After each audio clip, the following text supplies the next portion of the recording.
Hello and welcome to the Holyrood Sources podcast, where we take you inside Scottish politics. I'm Calum Macdonald. Hello, and this is Geoff Aberdeen, who was Chief of Staff to the First Minister Alex Salmond. Hello, Geoff. Hello. And Andy Maciver, who was Director of Communications for the Scottish Conservatives. Hello, Andy. Hello. Thanks both for being here. Thank you for finding us. Thank you for listening. Thank you for watching on YouTube. Stick around by pressing subscribe wherever you're watching or listening, and you get all of our podcast episodes every single week, of course. On the podcast today then, Jim and Dunblane suggested we get the historian and author James Hawes on to discuss whether the future of the United Kingdom is as a United Kingdom. So we've done just that. You'll hear from James Hawes before the end of the pod. Stick around, it's thought-provoking stuff. Search for us on YouTube, just look for Holyrood Sources, find us on X, find us on TikTok, and sign up to our mailing list at holyroodsources.com. Share all of your thoughts as you're listening or watching. The number is 0333 404 6507, and you can whack us a WhatsApp. Right, guys, let's start with Donald Trump. He has been and gone. Andy, have we emerged unscathed from the visit of the president? Are we in a better position than we were in Scotland, thanks to Scotland's own Donald J. Trump visiting? What's your assessment of the last 5 days? I think so. Yeah, I think we are in a better position than we were before, to be honest. Yeah, well, look, I mean, we've got a half Scottish president who likes to think of himself as being a master negotiator. And actually, he's not that good a negotiator, actually, to be honest with you. He's dealing with two people in Swinney and Starmer who are both smarter than him, and who, if they actually just embraced the situation, which I think they did this weekend more than I've seen them do before, would realise that there are really good opportunities to derive from the fact that this guy is president. I thought John Swinney's statement on tariffs on whiskey and salmon, I think he particularly majored on whiskey, yesterday. Reading between the lines of that statement, I think he's obviously quite hopeful that something will happen on that. And I mean, come on, guys. If Trump flies back out with even some sort of notion that he may reduce the tariffs on a massive Scottish export like that, are you telling me that 5 days of having him in Scotland is not worth it? I mean, it clearly is worth it. We've got two major golf tournaments coming up in the next few weeks up at Many. I think we embrace that. I think that is good. This is a good thing. His love for golf, his apparent love for Scotland, this is the right thing to embrace. We shouldn't run away from it. We should use it and exploit it as much as we possibly can. Geoff, how's it been in Aberdeen the last few days? Yeah, I mean, this is the first day for a while that we've not seen Chinooks going over my house. It's been absolutely extraordinary. From the tall ships, you know, the 500,000 people that were here visiting that, immediately followed by the American Secret Service. It's been quite something. Yeah, I think Andy makes a good point on whiskey. I have to say, you know, optically, I don't think it played particularly well for Keir Starmer. And that's just because, not really through any fault of his own, the Prime Minister, just Donald Trump's just an absolute unpredictable weapon when it comes to these type of press conferences. I mean, you know, he's just firing in all directions, and you can see Keir Starmer going, "What am I doing here? Like, what am I going to say?" One take on it was that he looked like a visitor in his own country. But the thing is, I don't, and that's the one thing I was going to come and kind of wrap around on this comment, was say it was extraordinary. The optics, you know, not just the Prime Minister perhaps looking uncomfortable, but the fact that President Trump's welcoming him to Turnberry, welcoming him to Marine One, going up to Lossiemouth, to Air Force One, and then on to Marine One, down to Many. It was ridiculous. I mean, you just thought that, you know, Keir Starmer was a guest in Trump's backyard. It was absolutely extraordinary. So I mean, except what Andy says in that, I don't think much has changed, quite frankly, except, and I will say this, what a golf course. You know, I might not agree with the guy's brand of politics, but my goodness, this thing is unbelievable. And I'm a big golf fan, obviously, but it is really something else. And both of them together, they're claiming it's the best 36 holes in world golf. And I'm not convinced that that's a stretch, to be honest with you, from what I've seen. It looks amazing. Not ruined by the windmills, then? I was in government when that happened, yes. I don't think I'd be flavour of the month with Mr. Trump. No, fair enough. Sorry, Andy. Just on the issue of Starmer looking like a visitor and Trump looking like it was his country he was welcome to, all that's true, but it's also very quickly forgotten. Yeah. You know, that's the sort of thing that hangs around for a couple of days when the visit's on. Any kind of lasting deal that comes from this lasts much longer than the optics of, you know, Starmer sitting in Trump's ballroom in Turnberry. I mean, Yeah, these are things you have to go through. I mean, governments are, Geoff knows, I've been a little further away from government than Geoffrey has, but government's a messy business, Geoff, right? It's not like being leader of an opposition, which is a very pure political thing to do. When you're in government, you've got to do messy things. You've got to do things that don't feel right because you get an outcome from them. And I think, that's the sort of thing you just have to handle. I found it quite harmonious and easygoing, actually. I'm sure that's true. Yeah, having bloody heart attacks at the age of 26. The one thing you haven't mentioned is obviously Trump's outburst on Truth Social and oil and gas. The North Sea is a treasure chest. Treasure chest, yeah. And sort out your taxes and incentivize investment in the basin. And you can look at it both ways. Maybe the political reaction really, well, it's just Trump saying that. But actually, if you're trying to get your trade tariffs, your trade deal through, or any favourable treatment for the UK through, and he's saying that juxtaposed against a situation whereby, as we've said many, many times, we're increasing our reliance on very costly and carbon-heavy imports. Maybe, just maybe, that might lead to a change in policy in that direction. But all in all, quite a surreal 5 days, guys, and it has been quite something to be almost part of it on the sidelines, but seeing it all happen throughout the city, it's been quite extraordinary. I have to say, I was quite taken by the fact, and again, like it or loathe it, Trump had a view on a lot of UK policy issues, and even if that is expressing an opinion on Sadiq Khan, the Mayor of London, or talking up John Swinney, which he definitely did, oil and gas, as we've mentioned, Whisky he talked about, although he was a little bit droned out by bagpipes, I think, at that point when he was kind of arriving, when he was welcoming the Starmers to Turnberry. First off, I was just quite taken, Andy, that he was quite willing to speak to a lot of UK-centric, and indeed Scottish-centric, policy issues. He had a bit of a head for it, even if you didn't like what he had to say. Yeah, I also thought he was reasonably measured on most of them. I mean, a lot of the worry would be that he really... Sadiq Khan aside, I think. Sadiq Khan, he wasn't... I mean, he's not like... He's not a big fan of Sadiq, right? Let's be honest. Certainly true. He was measured on even something like independence. He was relatively measured on it, to be honest with you. He didn't really... if you're in the press, for instance, thinking, he's going to say something wild here and we're getting 3 days worth of front pages out of this... Didn't really happen. I thought he was reasonably measured. I even think if you look at the sort of what he said about Netanyahu and the starvation in Gaza, I thought that was an interesting little bit of movement. You see a situation again. You look at this from a kind of Scotland PLC point of view.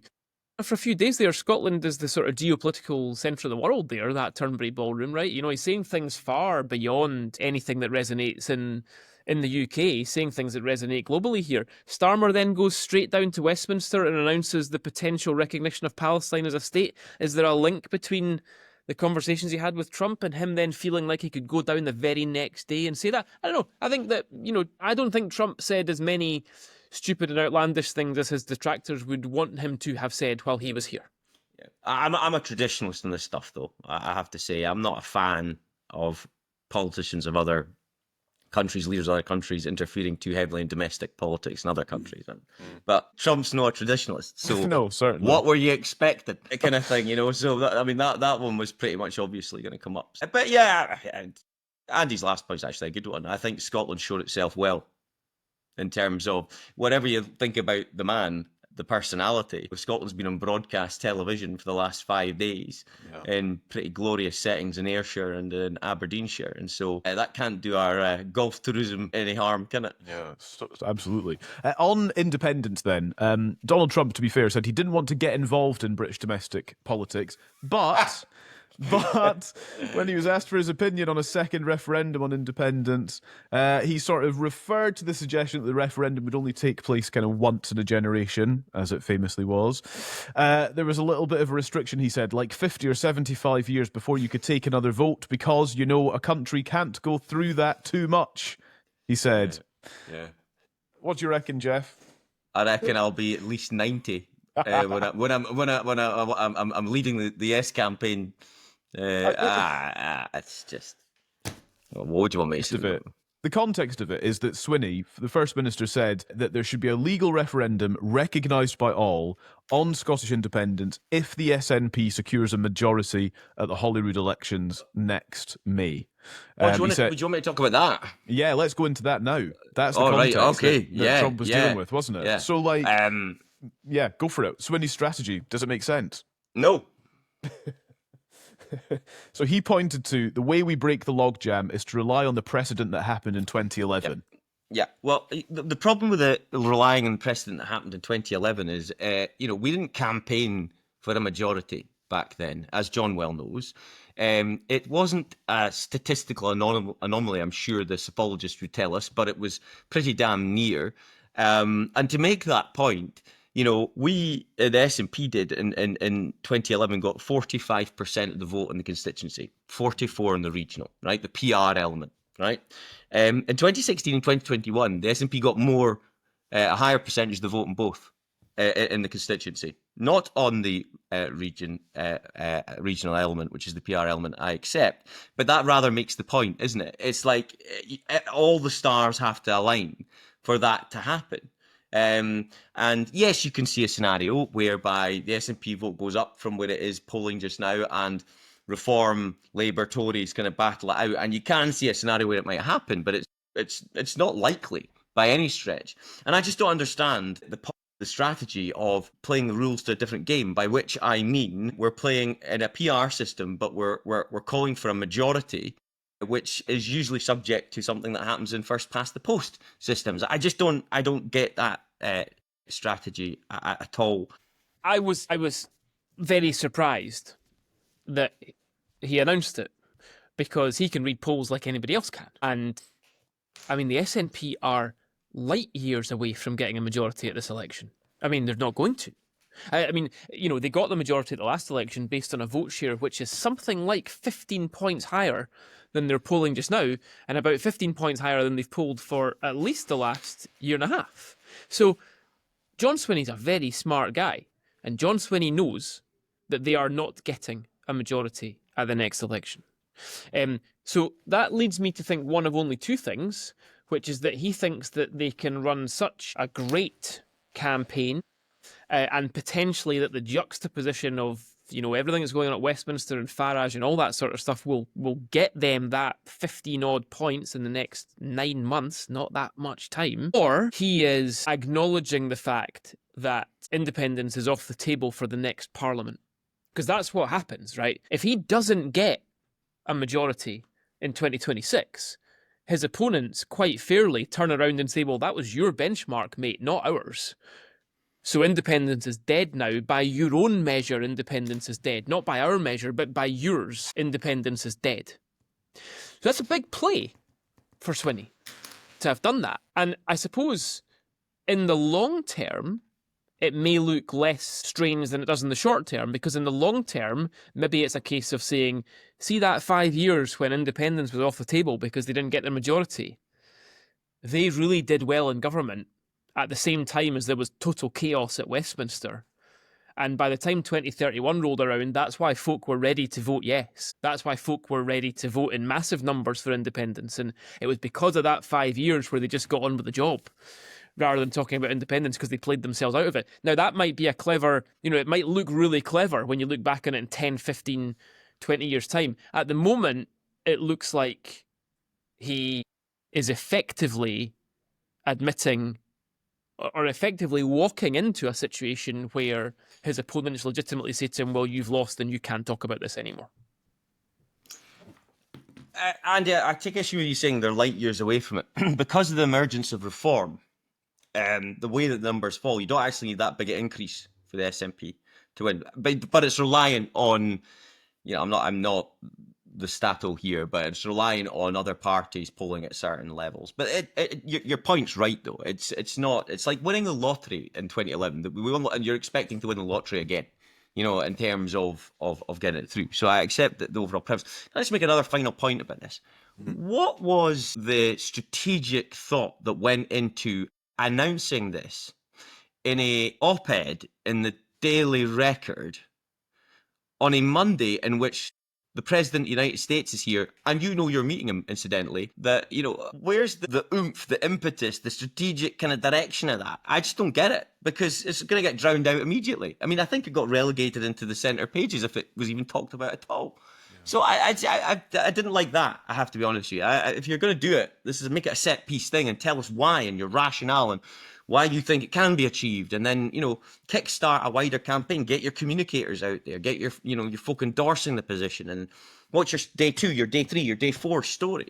There's none of that. It's like, oh, we've done that, thrown it into Daily Record. No disrespect to Daily Record. That's not the point. I'm just making the point. It's one newspaper, first person piece, because I've got a column to do. I'll just throw it in there, and then we'll just let it lie. I just don't get that at all. I have to say, I was a bit disappointed in terms of the communication of it.